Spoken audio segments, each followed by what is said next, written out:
Hoje é terça-feira, dia 28 de maio de 2019. Claro, tô aqui no Coca-Tech, seu programa mais que diário sobre tecnologia. E no episódio de hoje, Dark Mode, WWDC, iPod Touch e muito mais.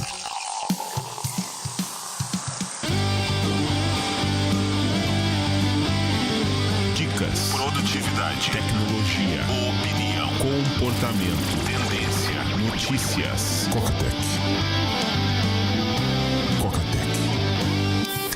Coca-Tech, a sua dose diária de tecnologia. Apresentação: Gustavo Faria. Rapaz, já é terça-feira de noite. Quando vi, já é terça-feira de noite. Não sei nem como é que eu vou fazer se eu junto num cast só, em dois. Acho que eu vou fazer dois, pelo volume de coisas que tem, fazer dois casts. Eu faço esse agora, dou aquela pausinha, aquele rolezinho com a Apple que ela tá pedindo, e aí depois eu volto e gravo o cast de quarta. O Coca Anderson Silva lembrou, quem fez o drag and drop em vésperas de WWDC foi a Riddle. Lembra que eu tava falando da minha percepção com o Ulisses de dividir a tela, de colocar dentro do próprio aplicativo telas divididas, embora ele já pudesse ter feito isso há muito tempo. Outra coisa também sobre os atalhos da Siri, coloquei lá no Dojo um aplicativo, ele ainda tá em beta, talvez até fique em beta eternamente, mas isso é uma outra questão, mas ele é um aplicativo interessante. Ele só faz uma coisa: quando você abre o aplicativo, ele puxa o pop-up para você escolher o destino do som. Na verdade ele faz mais coisas, mas essencialmente ele faz, tá lá no Dojo, mas essencialmente ele faz isso. E por que isso é bacana? Atalhos da Siri. Às vezes você quer redirecionar o áudio para um dispositivo em específico e não tem como você fazer isso via atalhos da Siri. Você precisa puxar a central de controle e lá na interface de mídia, aquele ícone do AirPlay, tocar, aí ele abre o pop-up para você selecionar. Você poupa um swipe e um toque. Você pode até otimizar movendo a interface de mídia mais próximo do polegar para facilitar o processo. Você pode usar o aplicativo que você está tocando o áudio para fazer a seleção de destino, mas aí você vai ter também uns dois toques. Dessa maneira você pelo menos poupa esses dois movimentos, você pelo menos consegue colocar no teu fluxo. Dá o play. Opa, abriu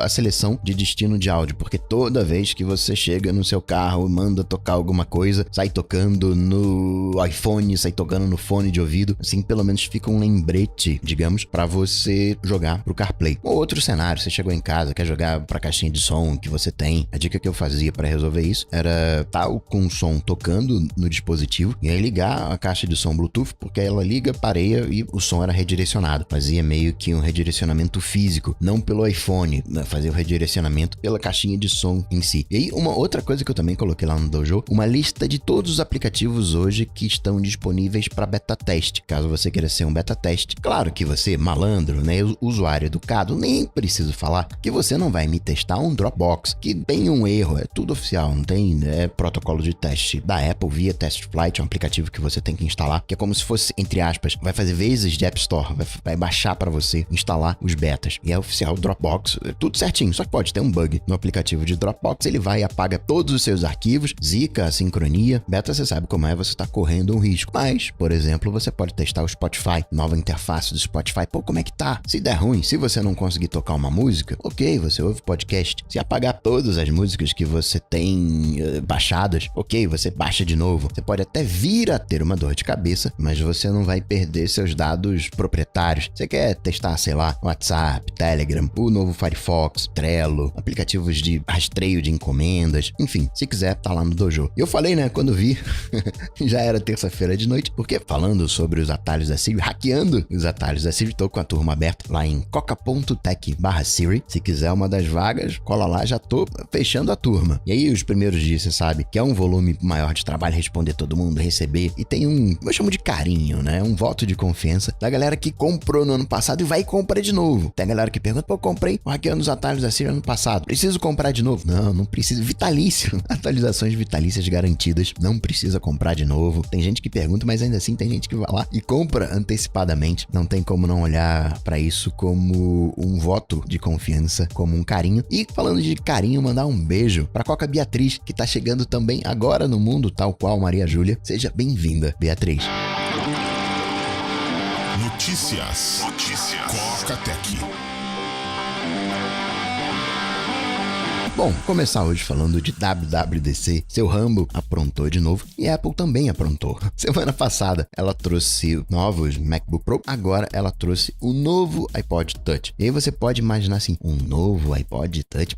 Coca, por que raios eu quero um novo iPod Touch? Eu quero iPhone. Ele é um modelo exatamente igual ao anterior, mexeu no processador, agora é um A10 Fusion, mexeu também na capacidade de armazenamento, vai até 256. Eu consigo entender quando você me diz, qual que eu só preciso de iPhone e iPad. Entendo essa necessidade. E o iPod acaba, entre aspas, sendo uma espécie de iPad mini, né? De sendo um iPadinho. E aí você já começa a vislumbrar qual é o cenário para esse iPod Touch. Claro que tem aquela galera que usa para ouvir música, baixa podcast, sincroniza e ouve no iPod Touch, porque você acaba tendo uma duração de bateria maior. Vou ficar aqui com o meu dumb phonezinho, só quando eu preciso ligar para alguém. Eu não curto esse negócio de rede social e eu quero ter o meu media player com tela, uso o iPod Touch. Inclusive o iPod Touch, ele tá na aba músicas. Se você for no site da Apple, você vê lá Mac, iPad, iPhone, relógio, TV, música, que é onde tá o HomePod, que é onde estão os AirPods, o iPod Touch. Então mostra a vibe dele. Por isso, talvez até a Apple não colocou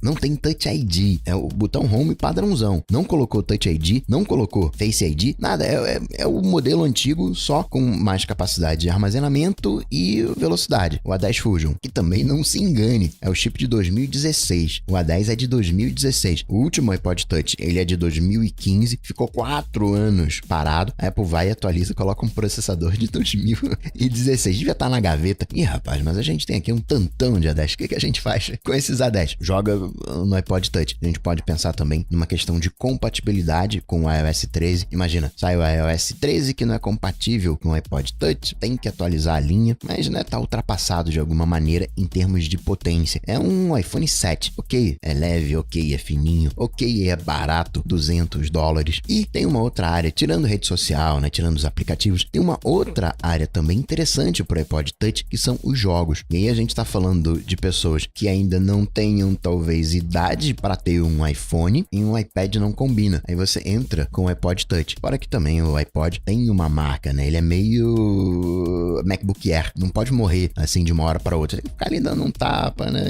Reanimando de tempos em tempos a marca iPod para não morrer. Então vejo assim como um movimento muito mais simbólico do que qualquer coisa. Não vai vender rios, não vai ser o produto que vai mudar a vida financeira da Apple, mas é um compromisso de legado, um compromisso com história, um compromisso com esse perfil de usuários. Fora isso, né, o seu Rambo também aprontou, mostrou o Dark Mode no iOS 13, print de tela, você vê tudo pretinho, bacana, lindo, combina com uma tela OLED. Agora, o que eu mais gostei, sendo bem sincero, não são as novas ferramentas de marcação, o novo look, porque agora elas estão coloridas. Isso me incomodava. Não um pouco, não me incomodava muito, que eu até evitava usar. A usabilidade também é esquisita, preferi usar outros aplicativos, mas o layout, aquela coisa tudo preto e branco ali embaixo, eu ficava meio perdido, confundia as ferramentas, não sabia o que era o que. E agora não, agora tá coloridinho, facilitou deveras. Tem também print do lembretes, tá com um look meio, a interface principal tá meio atalhos da Siri, tem aquelas caixas que você toca para acionar os atalhos. Nessas caixas no lembretes você vai ter os filtros, hoje, aquilo que tá agendado, tudo, aqueles que estão marcados, fora a lista em si. Mas aproveitando, né, de WWDC, o que esperar? iOS 13, né,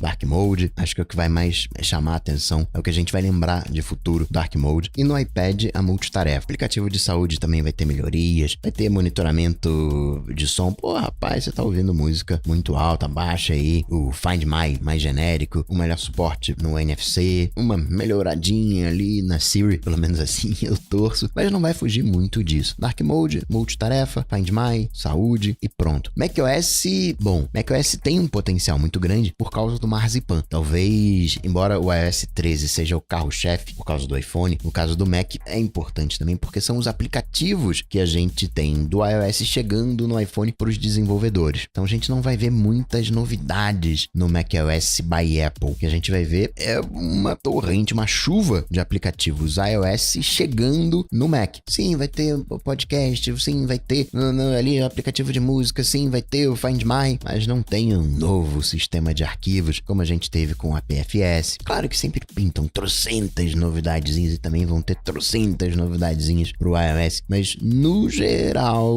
o macOS em si vai ser meio borocochô. O que vai ganhar destaque é o Marzipan. Pro relógio vai ser a vibe macOS, a gente vai ter novos aplicativos, vai chegar uma calculadora, vai chegar o audiobook, vai chegar pra saúde, o acompanhamento dos remédios, dos comprimidos, uma nova complicaçãozinha ali e pronto. Seu Ramo também falou que teria a loja independente. Você conseguiria colocar aplicativos no Apple Watch sem depender do iPhone. Também legal, uma mudança boa. Talvez seja até por isso que a gente vai reconhecer o WatchOS 6 no futuro. tvOS, coitado.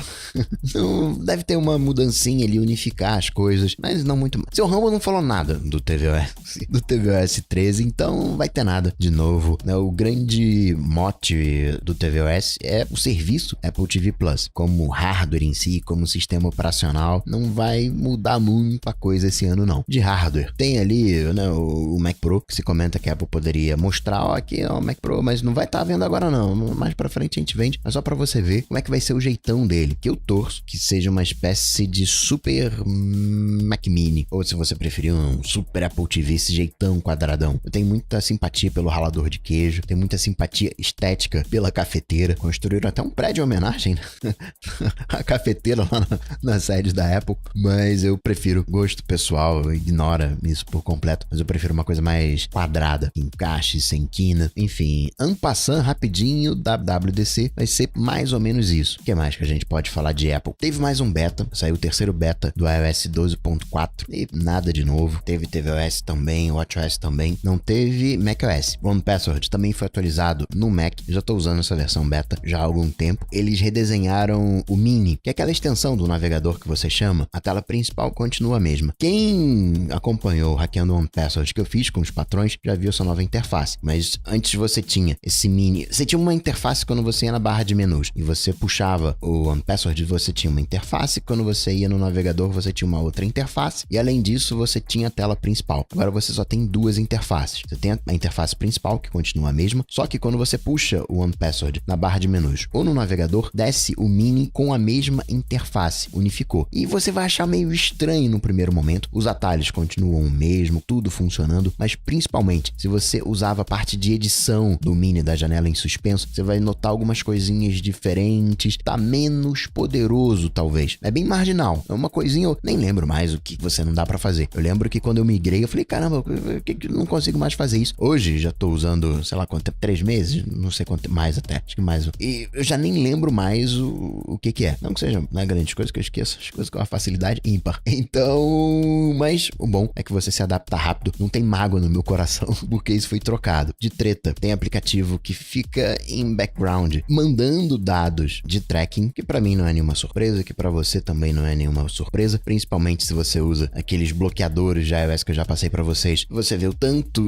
de dados que não são enviados, economiza a sua banda, e também não são baixados, você não fica esperando renderizar esses dados, mas aí já é mais uso propriamente tal, você também ganha vida, manda geolocalização, manda número de telefone, manda e-mail, enfim, e é uma plataforma relativamente privada, embora a Apple se enrolou. O Google fez um movimento, né, falando desse assunto, puxar primeiro a carta do Google, ele fez um movimento interessante. Os aplicativos, eles não podem ficar escaneando eternamente as redes Wi-Fi. Agora tem um limite. Você pode fazer um scan a cada 30 minutos, isso se o aplicativo estiver em plano de fundo. E se tiver em plano principal, você consegue fazer um a cada 30 segundos, né? A diferença de minutos para segundos. Então, pro uso em primeiro plano, ok. Mas em plano de fundo, que ficava ali, peraí, onde é que eu tô, né? Quais são as redes que estão aqui por perto, né? Aquele tracking não tá rolando mais. Privacidade agradece. Agora, a Apple tá sendo acusada de vender dados. E quero ver como é que vai ser isso. A alegação é que você tem uma base de dados que diz... É uma base de dados que tem nome, endereço, telefone, que tem escolaridade, idade e as músicas que comprou no iTunes. Ou o que ouve no Apple Music, iTunes e Apple Music. E aí tá rolando um processo numa região, num condado lá. O dado, ele é muito específico. Nome, endereço, e-mail, isso, entre aspas, você pode conseguir em qualquer lugar. Agora, a música que você ouve, como assim? A música que você comprou, como assim? Que a Apple tem essa informação, é óbvio, né? Porque precisa te entregar a música, então sabe o que você tá ouvindo. Aí, ponto pacífico. A questão é como que isso teria chegado até mãos de terceiros. A Apple, inclusive, deu uma miguelada, né? O Frederic deu uma miguelada em relação à privacidade. O Google falou que privacidade não pode ser ser um bem de luxo. O Frederico falou, não, a gente quer vender para todo mundo, isso aí é conversinha, né? O modelo de negócios do Google é coletar dados, ainda que o Google, de alguma... E é coletar dados, mas na visão do Google, o importante... O problema não é você coletar dados, o problema é você não oferecer um serviço com privacidade e que o Google ofereceria nessa privacidade. No caso da Apple, por ter um outro modelo de negócios, não precisa coletar tanto esses dados, porque não vende esses dados, mas aí os dados estão na boca do povo. Como assim? Outra coisa curiosa é que o processo está rolando num condado. Em tese, os dados, eles são nacionais. O que parece que aconteceu, você tem uma API onde um aplicativo, ele consegue descobrir as músicas que você comprou. Então, seriam os aplicativos que estariam coletando esses dados e repassando. Se for isso, a gente vai ver essa API sendo fechada agora com o iOS 13, que é o que eu pessoalmente acredito que seja. O fato de ser um condado, são duas firmas que acharam vendendo esses dados. O fato de estar numa região específica, acho que é muito mais uma questão jurídica, o custo de fazer um processo nacional ou qualquer coisa desse tipo. E para finalizar aqui, só registrar duas coisinhas. Primeira, que estão dizendo que a primeira opção não era o Goldman Sachs para cuidar do Apple Pay, era o Citigroup, mas que eles desistiram temendo a lucratividade. Eles acharam que não ia dar dinheiro. Tinha também o JP Morgan, vários disputando, mas ali mais próximo Citigroup e Goldman Sachs, que acabou levando Goldman Sachs. E por último, registrar uma curiosidade. O MacBoy, o Justin Long, que fez aqueles comerciais I'm a Mac, e eram vários, ele disse numa entrevista que ele gravou coisa de 300 desses comerciais. A gente conhece uns 70, foram os que vieram ao ar, mas que Jobs, ele rejeitou 200 do que foi gravado. Jobs falou, não, esse aí não rola. Jobs, ele cortava os muito engraçados, pra não desviar o foco do comercial. Ah, peraí, não, tá muito engraçado, não. Tem um limite pra poder garantir que a estrela do comercial é o Mac e não o humor. E Jennifer Gabriel Diniz, Requescat, empate.